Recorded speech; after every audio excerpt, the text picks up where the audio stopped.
Guide کرنا، اللہ کا راستہ ان کو بتانا اور اس پر ان کو عمل کرنے رکھنا، اللہ کے احکام کو نافذ کرنا، امپلیمنٹ کرنا اور بندوں کو اس پر عمل کرنا، یہ ان کا مشن ہوتا ہے۔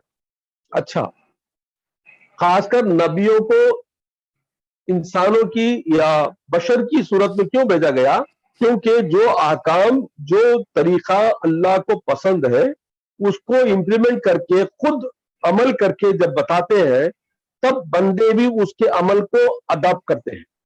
افرض کو کتاب نازل کر دیتا ہے رب العالمین، قرآن شریف ہو یا انجیل ہو، زبور ہو، ایسے نازل کر دیتا تو لوگ کیا پڑھ کے کیسا عمل کرتے؟ کیسا کرنا کون بتائے گا؟ جیسے قرآن شریف میں آیا ہے اقیم الصلاۃ، نماز قائم کرو۔ اب نماز قائم تو کریں گے مولا، لیکن کیسے کریں؟ ہم کو کون بتانا؟ ہم کو کیا معلوم ہوگا؟ رکوع کرنا ہے، جھکنا ہے، اٹھنا ہے، بیٹھنا ہے، ایسا کرنا کون بتا؟ تو اس کو کرنے والا، بتانے والا، ڈیمانسٹریشن کرنے والا، عمل کرنے والا کوئی تو ہو۔ تو اس وجہ سے اللہ نے نبیوں کو، پورے نبیوں کو بھی اللہ نے بشری حالت میں بھیجا تاکہ بندے ان کو پریکٹیکل ماڈل مل جائے کہ کس طرح سے عمل کرنا ہے، کیسا عمل کرنا ہے، کیونکہ وہ تو ان کے جنس سے ہے، ہمارے طرح انسان ہے، وہ تو کیسا کرتے ہیں دیکھو ایسا کریں گے۔ اگر فرشتہ آ جاتا، فرشتے بھائی انہوں کریں گے، جن کو بول دیتا جن، ارے جن بھائی انہوں کریں گے، ہمارے ہاتھ سے ہوگا کیا؟ لیکن انسان کی وجہ سے کیا ہوا؟ ارے وہ کرتے تو ہمیں بھی کر سکتے۔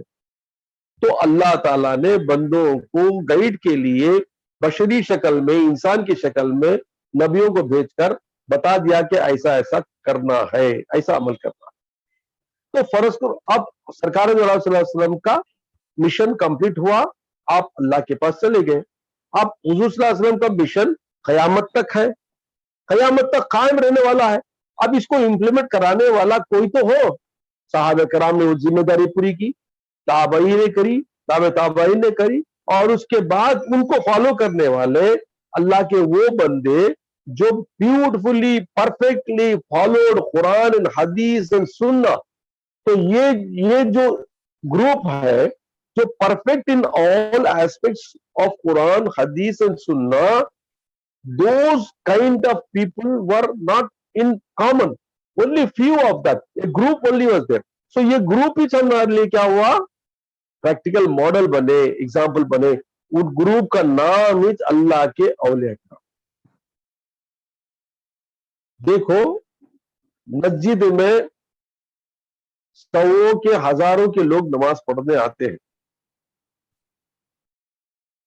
کوئی اس میں اچھا جو بڑے بڑے جبے پہنے ہیں، بڑی داڑھی رکھے ہیں، تسبیح رکھے ہیں، نماز بھی پڑھتے ہیں، جھوٹ بھی بولتے ہیں، نماز پڑھتے ہیں، دھوکہ بھی دیتے ہیں، نماز بھی پڑھتے ہیں، گالی بھی دیتے ہیں، نماز پڑھتے ہیں، برے برے کام بھی کرتے ہیں۔ اب فرض کرو کوئی اس کو فالو کرے گا، نماز پڑھنے والے اسے فالو کر کو تو کیا ہے؟ کیسے فالو کرے گا؟ He is not perfect in all aspects in life.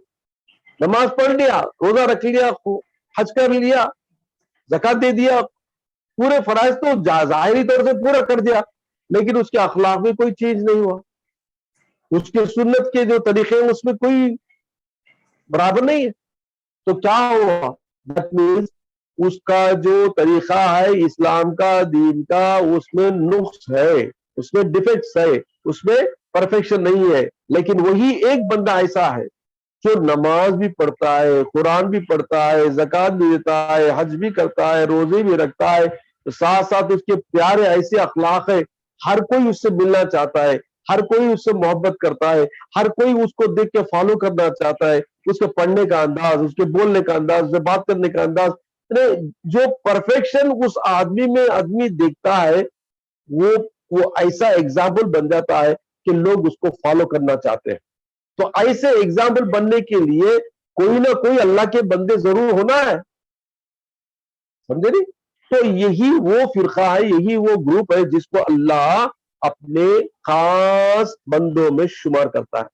ویسے تو اس کے پورے بندے ہیں، پورے مومن ہیں، پورے مسلمان ہیں، لیکن خاص وہ بندے جو حضور پاک صلی اللہ علیہ وسلم کے نقش قدم پر چل کر سارے احکام نبوت، سارے احکام قرآن کو فالو کر کے ایک پریکٹیکل ماڈل بن جاتے ہیں۔ اور ان کی ضرورت اس واسطے ہے کہ بندے اگر صحیح گائیڈنس چاہتے ہیں تو کسی ماڈل کو دیکھنا چاہتے ہیں۔ کسی ماڈل کو دیکھنا چاہتے ہیں تو ماڈل دیکھنے کے لیے، ماڈل کے لیے اور دین کو صحیح طریقے پر چلانے کے لیے کوئی نہ کوئی اللہ کا ایسا نیک بندہ ہو۔ تو اللہ تعالیٰ کے پیارے بندے جن کو اللہ تعالیٰ اپنے دوستوں میں شمار کرتا ہے، یہ وہ بندے ہوتے ہیں جو قرآن اور حدیث اور سنت پر پرفیکٹلی فالو کر کے اپنے آپ کو بھی کلین کر لیتے ہیں اور ان کی طرف سے لوگوں کو بھی فائدہ پہنچاتے ہیں، دین کا راستہ بتاتے ہیں، تبلیغ کرتے ہیں، دین کی طرف ان کو دعوت دیتے ہیں اور صحیح طریقے سے ان کو اللہ اور اللہ کے رسول کی طرف رائے ہدایت دیتے ہیں۔ اس واسطے حضور پاک صلی اللہ علیہ وسلم نے فرمایا کہ میرے امتی، مطلب ایسے میرے امتی جو اللہ کے دوست ہیں، وہ کیا ہے؟ ورثۃ الانبیاء۔ یہ وراثت ہے کس کی؟ انبیاء کی وراثت رکھنے والے۔ وراثت کیا ہے انبیاء کی؟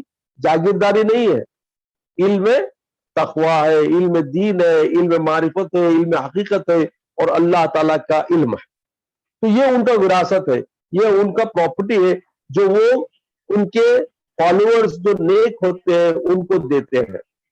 تو اسی طرح حضور پاک صلی اللہ علیہ وسلم کا جو مشن آپ کے زمانے تک رہا، اس کو جاری رکھنے کے لیے اللہ کے پیارے حبیب کے پیارے امتیوں میں ایک وہ فرقہ نکلا جو پرفیکٹلی فالو کر کے اللہ کے احکام کو، اعمال کو بندوں کے سامنے پریکٹیکلی پیش کریں۔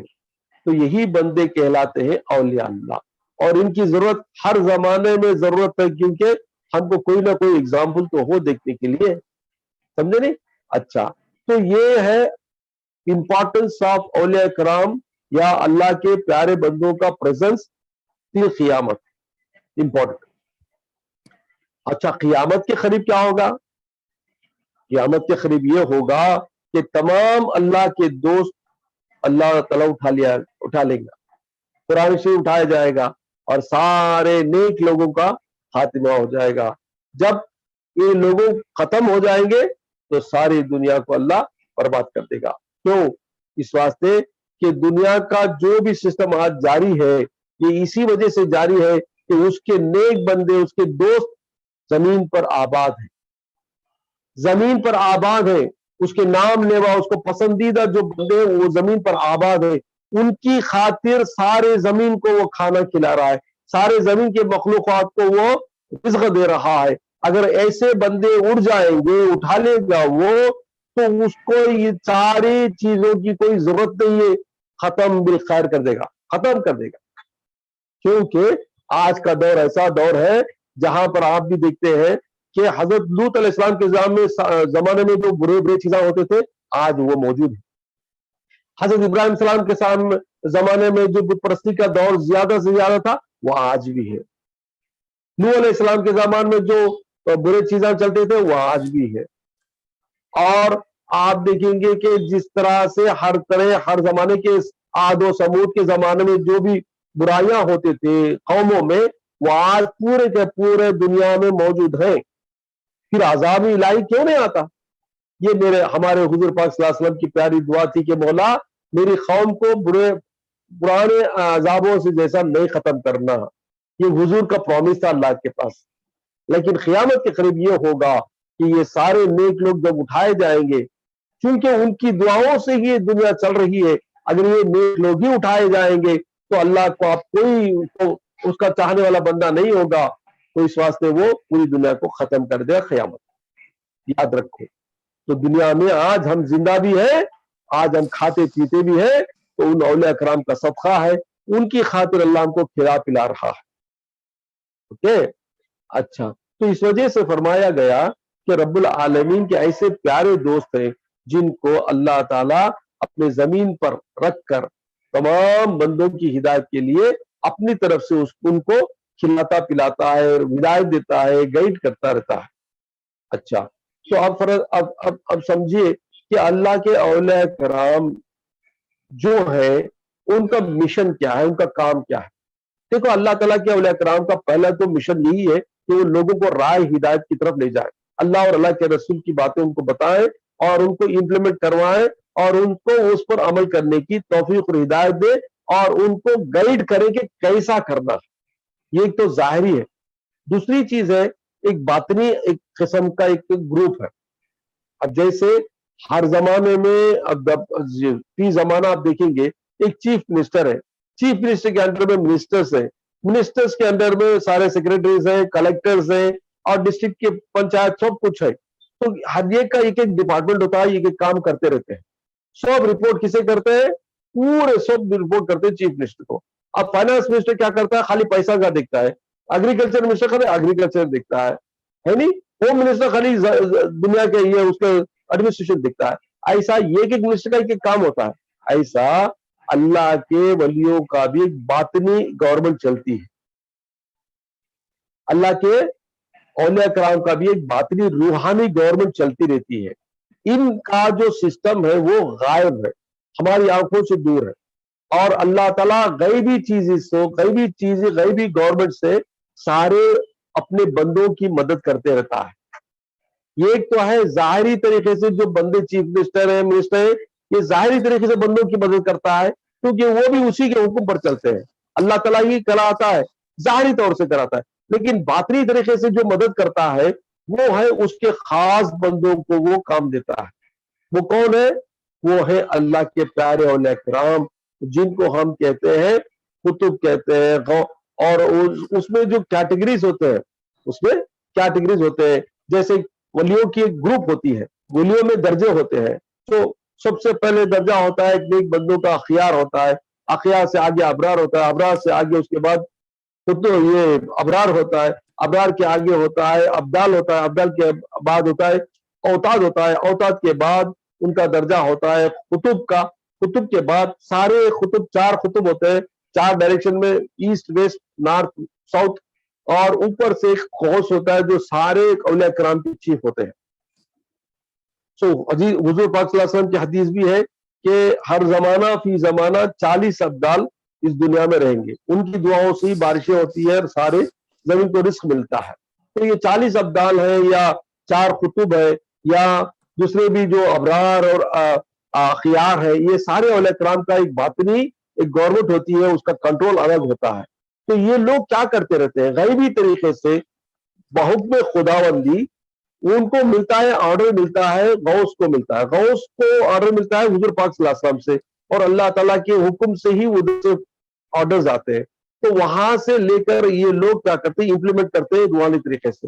اب ان کا مشن جو ہوتا ہے وہ کیا ہوتا ہے کہ فلاں جگہ فلاں طوفان ہے, فلاں جگہ زلزلہ ہے, فلاں جگہ بندوں کو بچانا ہے, پینڈیمک ہے, اس سے ان کو بچانا, یہ قوم کو بچانا, یہ بچوں نہیں. یہ سارے جو چیزیں انٹرنل چلتے ہیں جو ہماری آنکھوں سے نظر نہیں آتے, یہ ساری جو چیزیں چلتے ہیں یہ غیبی طبقہ ہے جس کو ہم اولیاء اللہ کا طبقہ کہتے ہیں, جو رجال الغیب کے نام سے کہا پکارا جاتا ہے.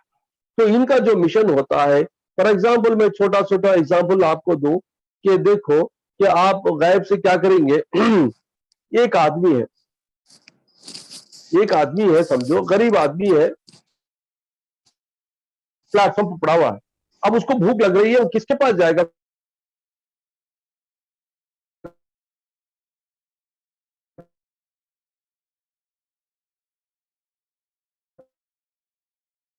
کون اس کی بات سنے گا؟ کون اس کو بھوکا والا کھانا کھلا دے؟ سوچو کہ یہ ایسے آدمی جو بالکل بے کس و بے لاچار ہے, جو بیمار ہے, جو چل پھر نہیں سکتے دنیا میں یا زمین پر, تو ان لوگوں کو مدد کرنے کا کون ہونا چاہیے. تو اس ٹائم پر اس جگہ پر جو ولی, جو اس کا جورسڈکشن ہوتا ہے, ہر ولی کا ایک خطہ ہوتا ہے, اس جگہ کے ولی پر جب یہ معلوم ہوتا ہے کہ اس کو فلاں جگہ بندے پر کچھ ہونا ہے, تو وہ ولی یا تو خود اپنی طرف سے آتے ہیں یا کسی ایک بندے کے دل میں ہدایت دیتے ہیں کہ جاؤ وہ جگہ جا کے کھانا بانٹو. آپ دیکھیں گے ایک کوئی آدمی آئے گا اور ایک کھانا بانٹے گا. کہاں کا آدمی ہے, کدھر کا آدمی, نہ یہ جانتا نہ وہ جانتا ہے, لیکن اس کو غذا فوراً مل جاتی ہے. یہ کیسے ہوا؟ یہ قدرتی انتظام ہے, اس کو روحانی انتظام بولتے ہیں. یہ ہے سسٹم. اسی طرح کسی کو مدد ہونا ہے, آپ کو بھی ہوا ہوگا, مجھے بھی بہت بار ہوا ہے, تو غیب سے کوئی بھی کوئی آدمی آتا ہے, مدد کر دیتا ہے. میں جانتا بھی نہیں اس کو, میں نے دیکھا بھی نہیں آج تک اس کو, لیکن وہ کہیں سے آ کے مجھ کو ہوتا ہے سر ریپیٹ پڑھنا, سر ریپیٹ پڑھنے, سر نو سر ایڈو. یہ کہاں سے آتا ہے؟ یہ اسی کی غیبی مدد ہے, اپنے اولیاء کرام سے کراتا رہتا ہے. کسی نہ کسی شیپ میں آ جاتے ہیں, کبھی میکینک کے شیپ میں آئیں گے، کبھی بڑائی کے شیپ میں آئیں گے، کبھی جانے والے کے شیپ، کسی نہ کسی صورت میں آ جاتے ہیں، وہ مدد کر دیتے ہیں۔ تو یہ ہے غیبی طریقے سے مدد، امداد اللہ کے نیک بندوں کے ذریعے اللہ اپنے بندوں کو کرتا ہے جس کو وہ چاہتا ہے، جس کو وہ چاہتا ہے۔ تو یہ جو غیبی طبقہ ہے، یہ اولیاء کرام کا انٹرنلی اسپرچل گورنمنٹ بولتے ہیں اس کو۔ تو یہ چل رہا ہے، آج بھی چل رہا ہے، قیامت تک بھی چلے گا۔ قیامت سے پہلے یہ سب ختم ہو جائیں گے، سب اٹھائے جائیں گے، اور دنیا پر اللہ تعالیٰ سب کو برباد کر دے گا، سمجھے نہیں؟ تو دیکھو کہ اس تمام کنٹرول کا جو انٹرنلی اسپرچل کنٹرول کا جو تعلق ہے وہ غوث وقت پر ہے۔ غوث از دا چیف اولی۔ تو ان کا جو رپورٹنگ ہے حضرت پیران پیر تک جاتا ہے، پیران پیر سے پھر حضرت مولا علی کی، مولا علی سے حضور صلی اللہ علیہ وسلم۔ یہ بڑی گروپ ہے، یہ گروپ بن کے ان کا پورا امپلیمنٹ ہوتا رہتا ہے، سب احکام، وہاں سے آتے حکم، وہاں سے آتے آرڈرز۔ تو یہ سارے چیزوں کو جو چلتا رہتا ہے، اس کے لیے سلیکٹ کرتے ہیں، سب بھی سلیکٹ نہیں ہو جاتے، وہ اللہ کی طرف سے ہوتا ہے کہ فلاں فلاں جگہ فلاں فلاں بندہ نیک بندہ ہے، یہ ایک درجے میں ہے، اس کو آگے۔ تو امپلیمنٹ کرنے سے پہلے، سلیکٹ کرنے سے پہلے اس کے احوال کو دیکھا جاتا ہے، اس کے عمل کو دیکھا جاتا ہے، اس کی کیفیت کو دیکھا جاتا ہے، اور اس کی یقین اور اس کی ایمان کی کیفیت کو دیکھ کر اس کو درجے دیتے ہیں، سمجھے نہیں؟ اخیار سے، پھر ابدال سے، پھر اس کے بعد اوتاد سے، پھر اس کے بعد قطب، اس کے بعد ایسا گریجولی وہ بڑھتے جاتے ہیں، سمجھے نہیں؟ تو اسی طرح تمام زمانے میں غوث جب گزر جاتے ہیں، قطب میں سے ایک جنے غوث بن جاتے ہیں، قطب کا ویکنسی خالی ہوا تو اس میں سے ابدال میں سے ایک جنے بن جاتے ہیں۔ تو اسی طرح ویکنسی کریٹ ہوتے رہتی ہے ہر جگہ، ہر وقت۔ تو تمام زمانے میں جو بھی اغواث، جو بھی غوث آج دنیا میں ہر زمانے میں پیدا ہوں گے، ان سب سے عظیم ترین جو مرتبہ حاصل کیے وہ ہمارے پیران پیر غوث العظم دستگیر عبد القادر جیلانی رضی اللہ تعالیٰ۔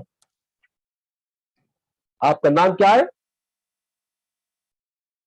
غوث الاغیاث، تمام غوثوں کے چیف، قطب الاختاب، تمام خطبوں کے قطب حضرت پیران پیر کا لقب ہے، کیونکہ اللہ نے آپ کو ویسا مقام عطا فرمایا۔ تو وہ ایسا مقام ہے کہ سرکار دو عالم صلی اللہ علیہ وسلم کے پیارے جد میں آتے ہو، اور آپ کا جو پیریڈ تھا وہ بالکل ایسا پیریڈ تھا جہاں پر جہالت بہت تھی، اور سرکار پیران پیر کی پیاری شہادت کی وجہ سے، آپ کی تبلیغ کی وجہ سے بہت سارے مسلمان ہو گئے، بہت سارے ایمان والے ہو گئے، بہت سارے اولیاء کرام بھی ہو گئے۔ تو آپ کی جو کیفیت تھی، آپ کا جو علم تھا، آپ کا جو ایمان کا جو مرتبہ تھا، اللہ تعالیٰ نے آپ پر جو ایک قسم کا جو فضل فرمایا تھا، اس کی وجہ سے آپ کی زبان میں جو اثر ہوتا تھا کہ بندے آپ کو صرف دیکھ کر، آپ کی بات سن کر چیخے مار کر اپنے کپڑے پھاڑنے کے لیے بھاگ جاتے تھے اللہ کی وہ جلالت میں۔ تو ایسا تھا زبردست آپ کا انداز۔ تو ایک بار ایسا ہوا کہ آپ کے بیٹے ایک فرزند تھے جن کا نام حضرت عبد السید عبد الرزاق رحمت اللہ تعالی علیہ۔ آپ اپنے ابا سے بولے، یا ابا آپ کی چھوٹی سی بات میں لوگ کپڑے پھاڑنے کے بھاگ جا رہے، میں اتنی اونچی باتیں کرتا ہوں، کچھ بھی اثر نہیں ہو رہا کراؤڈ پر ہے۔ تو سرکار پیران پیر اپنے بیٹے کو سمجھایا، بیٹا دیکھ، جو بات ہم کرتے ہیں نا، یہ بات میں ایک قسم کا اثر پیدا کرنے والا رب کائنات۔ تو رب کائنات کا جو اثر ہوتا ہے وہ زبان پر اگر آ جائے نا، تو اس کی وجہ سے سارے خلق پر اثر ہوتا ہے۔ تو ایسی زبان پیدا کر جس پر تیرے رب کا فضل ہو اور رب کا جلال ہو، جمال ہو، تب وہ زبان تیری بھی ایسی اثر کرے گی۔ ایک بار کیا ہوا، سرکار پیران پیر مجلس کر رہے ہیں، کچھ بھی نہیں، کیا بھی بولے نہیں، چھینکے کو دہی کی دودھ رکھے ہیں، بلی کودی اس کو لے کے اڑ گئی، بس اتنا بولنا تھا، اتنا بولے سو چیخا مارتے لوگ پھاڑنے کو بھاگے۔ تو اس کے عبد الرزاق صاحب بولے، یار میرے ابا جی، یہ کیا ہے، چھوٹی سی بات کو بھی لوگ اتنا اثر ہو رہا ہے، کیسا اتنی بڑی باتیں کرتا ہوں، اثر نہیں ہوتا۔ تو یہ ہے کہ باتوں کا اثر ہوتا ہے, چھوٹی سی بات بھی اثر کر جاتی ہے, حالانکہ وہ بات بالکل چھوٹی سی تھی, لیکن اگر ڈیپ سے سوچا جائے تو اس میں معرفت کی بات ہوتی ہے, اللہ کی پہچان کی بات ہوتی ہے, سمجھے نہیں؟ تو یہ معرفت و اللہ کی پہچان جو ہے نا, بندوں کو اگر آ جائے تب اس کے یقین میں کامل طور سے مکمل ہو جاتا ہے, اس کو معلوم ہو جاتا ہے کہ واقعی اللہ ہی کا سب کچھ ہے, اللہ ہی سب کرنے والا ہے, وہ جان جاتا ہے. اب تو ہم کو خالی وہ سپوز کر لیا, ہمیں علم کے معلوم ہو گیا, تو بھی اللہ کا کتبہ دیکھے کیا تمہیں نہیں معلوم ہوتا. لیکن یہ اللہ کے وہ بندے جو جانتے ہیں, دیکھتے ہیں, ہاں یہ ساری حرکتیں صرف اسی کی ہے, یہ ساری کائنات اسی کی کام سے چل رہی ہے, اس کے حکم سے چل رہی ہے. ایک چھوٹا سا آج اگزامپل دیکھیں, میں بات ختم کروں, کہ دیکھو ایک بگولا ہے, بگولا کسے بولتے ہیں؟ سائنس ٹامر. آپ نے دیکھا ہوگا یا میں تو دیکھا ہوں کہ جب سائنس ٹام آتا ہے تو ہوا اتنی زور سے چلتی ہے کہ پورا پوری جو ریت ہوتی ہے, سینڈ ہوتی ہے, وہ گھومتی ہے, لیکن ہماری آنکھوں کو خالی ریت دکھتی ہے, ہوا نہیں دکھتی ہے.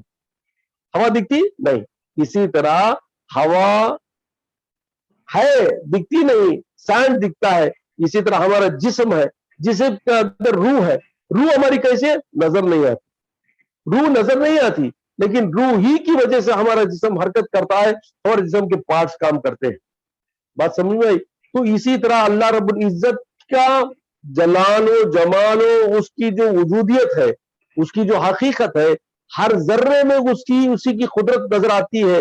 اس کو جو جان جاتا ہے کہ واقعی یہ جو حرکتیں ہوتی ہیں, جو کام ہو رہا ہے دنیا میں, ہر مخلوق سے جو کچھ بھی ہو رہا ہے وہ خود نہیں کرے, وہ کرا رہا. ایک بزرگ جالے کو تھے, رستے میں بلی بیٹھی ہوئی تھی, وہ بلی کیا کری, اپنے سر کو ایسا کھجائی, وہ کھجاتے ہی اس کے سامنے سجدے کر لے گئی, وہ بلی کے سامنے. سارے مریداں پریشان, حضرت کیا ہے بلی کو تمہیں سزا کر لے گئی؟ بلی کو کیوں سزا کر رہے آپ, بلی کو سزا کیوں کر رہے؟ حضرت بولے, ارے بیٹا تو کیا جانے حقیقت کیا ہے.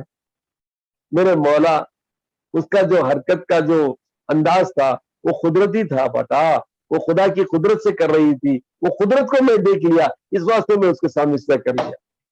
میں جلوے خدا کو دیکھ لیا, اس واسطے میں جلوے کو دیکھ کر اسے سجدہ کیا, بلی کو نہیں کیا, خدا کے جلوے کو کیا. میں بولے سمجھے نہیں؟